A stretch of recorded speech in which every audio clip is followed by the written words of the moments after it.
কি হবে আলেম হয়ে ইমাম সেজে মসজিদেতে, পারো যদি সত্য কথা উচ্চস্বরে না বলিতে। এমন আলেম আছে না নাই? সত্য কথা উচ্চস্বরে বলে না। আবার অনেকেই আছে হক কথা বলতে চায়, কিন্তু সেই মসজিদে হক কথা চলে না, চলে না। ওই মসজিদের সভাপতি, সেক্রেটারি, ক্যাশিয়ার সবাই আল্লাহর ওলি। ওরা ইন্টারভিউ নিল।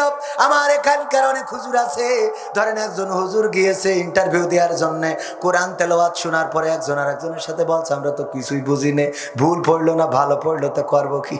বলছে ভালো হয়েছে, কই নিয়ে নাও। কি বোঝা গেছে না? ইন্টারভিউ যারা নাই ওরা কি ভালো বোঝে? না, বোঝে না। বললো ঠিক আছে চলবে, হুজুর আগামী সপ্তাহ থেকে আপনি নামাজ পড়াবেন। জুম্মার দিন হুজুর আলোচনা করতেছে, ওগো আমার ভাইয়েরা, দয়া করে কেউ সুদ খাবেন না। সুদ খাওয়া অনেক বড় গুনার কাজ।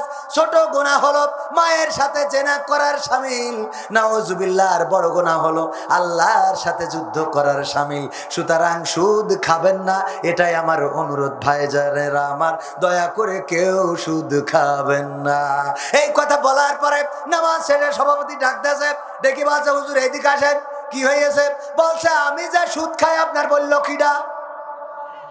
আমি যে সুদ খাই আপনার বললো কিনা? বলছে কেউ তো বলে নাই। তাইলে আপনি জানলেন কি করে? আপনার বাড়ি হরিণা কুণ্ড, আইসেন যশোরে ইমামতি করার জন্য। বললো আমি কোরআন হাদিস থেকে পেয়েছি আর সেই অনুযায়ী কথা বলেছি। বলছে কথা বলার সময় দেখলাম আপনি বারবার আমার দিকে তাকাচ্ছিলেন। তার মানে মনে হয় আপনার কেউ বলেছে, এই জন্য আমার আজকে এই ওয়াজ শোনালেন। হুজুর শোনেন, আপনি যদি এমন ওয়াজ করেন আপনার ইমামতি কিন্তু চলবে না। এরপরের সপ্তাহে হুজুর চিন্তা করলো সুদ বাদ। এরপরের সপ্তাহে ওয়াজ করলো ঘুষ নিয়ে। বলতেছে ভাইয়েরা, ঘুষ খাবেন না, ঘুষ নেবেন না, ঘুষ দেবেন না। ঘুষ হাতের মুঠোর মধ্যে করে ওই যে নেন এইভাবে নেবেন না। না, এই ওয়াজ করার পরে সেক্রেটারি বলছে হুজুর এদিকে আসেন, আমি স্কুল কমিটির সভাপতি, মসজিদ ম্যানেজিং কমিটির সেক্রেটারি। হ্যাঁ, স্কুলে শিক্ষক নিয়োগ দেওয়ার সময় কিছু টাকা লেনদেন হয়েছে, আপনার কানে তুলে দেশ কিটা তাই বলেন। বলছে তো বড় জ্বালায় পড়ে গেলাম, যাই বলি খালি আপনাদের গায়ে পড়ে। আমি তো আসলে ওইভাবে বলি না, কোরআন হাদিসে সুদ ঘুষ হারাম করা, তাই আমি ওয়াজ করেছি। বলছে এই ওয়াজ করবেন না। আপনি দেখলাম ওয়াজ করার সময় আমার দিকে তাকাচ্ছিলেন, তার মানে মনে হয় আপনার কেউ কানে কানে বলেছে আমি কিছু লেনদেন করেছি। হুজুর ইমামতি কিন্তু থাকবে না, পাশাপাশি কাটি খুলে ফেলবো, আপনি সাবধানে কথা বলবেন। এরপরে পরের সপ্তাহে চিন্তা করলো যে আর কোনো কথা নয়। এই পরের সপ্তাহে ওয়াজ করলো যে ওই সব বাদ। এইবার ওয়াজ করেছে পরকিয়া নিয়ে, কারণ উনি মনে করেছে পরকিয়া করার মতো কোনো লোক নেই। বলছে দেখেন ভাবিদের সাথে বেশি টালটি বাল্টি করবেন না, ভাবিদের বাজার করে দিতে যাবেন না, ভাবিদের নিয়ে হাসপাতালে যাবেন না, ডাক্তারখানায় যাবেন না, ভাবিদের সাথে সুসম্পর্ক রাখবেন না। ক্যাশিয়ার ছিল একটু ইয়াং, এখনো বিয়ে করে পারে নাই। ক্যাশিয়ার বলছে যে হুজুর এদিকে আসেন। কি হয়েছে? বলছে আমি যে মকসেদের পর বাজারে নিয়ে গেলাম, ঝিনেদার বাজারে, ডাক্তারের কাছে আপনার সাথে বলিস কিনা? বলছে তো বেকায়দা অবস্থা। বলছে আমার দোস্ত যখন মালয়েশিয়ায় গেল তখন আমার বললো দোস্ত বউডারে দেখে রেখো, আর আমি সেই বউডারে দেখে রাখি। হঠাৎ ডাক্তারখানায় যাওয়ার জন্য আমার ফোন দিল, আমি নিয়ে গেলাম। রাস্তায় বিট বানায় রেখেছে সরকার, আমার কি দোষ? ব্রেক দিছি, ঘাড়ের পর পড়িস, তা আমার কি? দাওয়াত ইসলাম। এই এই এই এই ওটো কেন? হ্যাঁ,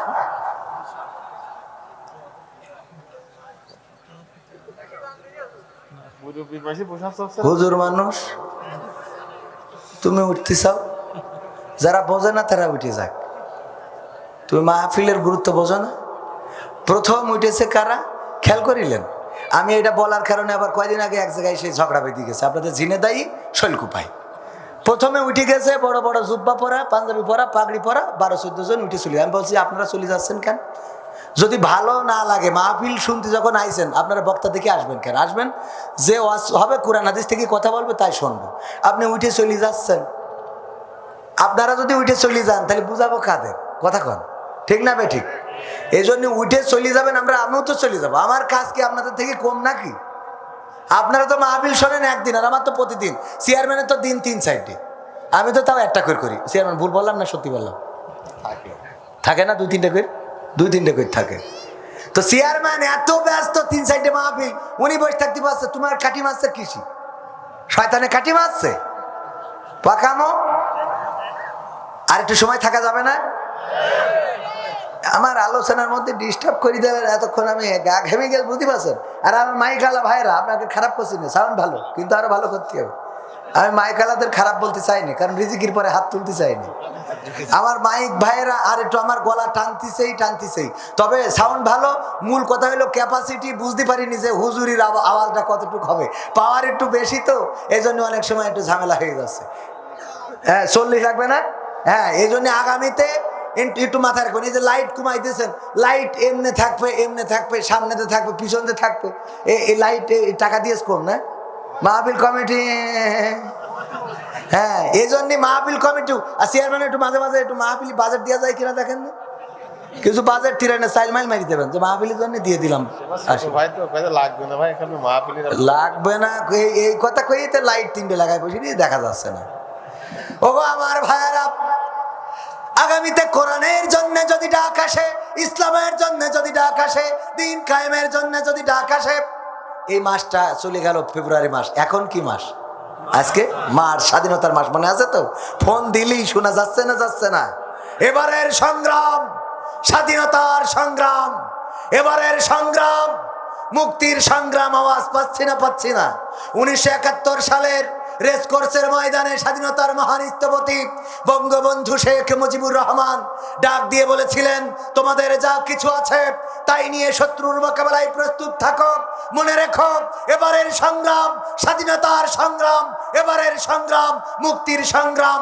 সেই আওয়াজ বাংলাদেশের মানুষ শুনেছিলেন। বাংলাদেশ বেতারের মাধ্যমে রাজপথে নেমেছিলেন, লড়াই করেছিলেন, সংঘাত করেছিলেন। 9টি মাস লড়াই করে বুকের তাজা রক্ত ঢেলে দিয়ে প্রমাণ করেছিলেন বীর বাঙালি রক্ত দিতে জানে, কিন্তু বাংলাদেশের মানচিত্রের অধিকার ছেড়ে দিতে জানে না। ঠিক না বেঠে? 1952-তে 21শে ফেব্রুয়ারি সালাম, রফিক, শফিক, জব্বার, বরকত তারা বুকের তাজা রক্ত ঢেলে দিয়ে প্রমাণ করেছিলেন রক্ত দিতে জানি, শহীদ হতে জানি, কিন্তু মায়ের ভাষার অধিকার ছেড়ে দিতে জানি না। সেই বীর বাঙালিকে আর একবার জাগতে হবে। সেই জায়গাটা হবে কোরআনের জন্য জেগে ওঠা, সেই জাগ্রত হওয়া হবে ইসলামের জন্য জাগ্রত হওয়া, দিন কায়েমের জন্য, ইসলাম কায়েমের জন্য, আল্লাহর জমিনে আল্লাহর দিন প্রতিষ্ঠার জন্য যদি সংগ্রামের ডাক দেয়া হয়, সেই সংগ্রামে প্রস্তুত থেকে, সেই সংগ্রামে সাড়া দিয়ে বুকে কোরআন বেঁধে রাজপথে থেকে যদি বুকের তাজা রক্ত ঢালতে হয়, রক্ত ঢালবো, শহীদ হব, তারপরেও বাংলার জমিনে কোরআনের রাজ কায়েম করবো ইনশাআল্লাহ। এই শপথে রাজি আছেন কারা কারা দেখতে চায়?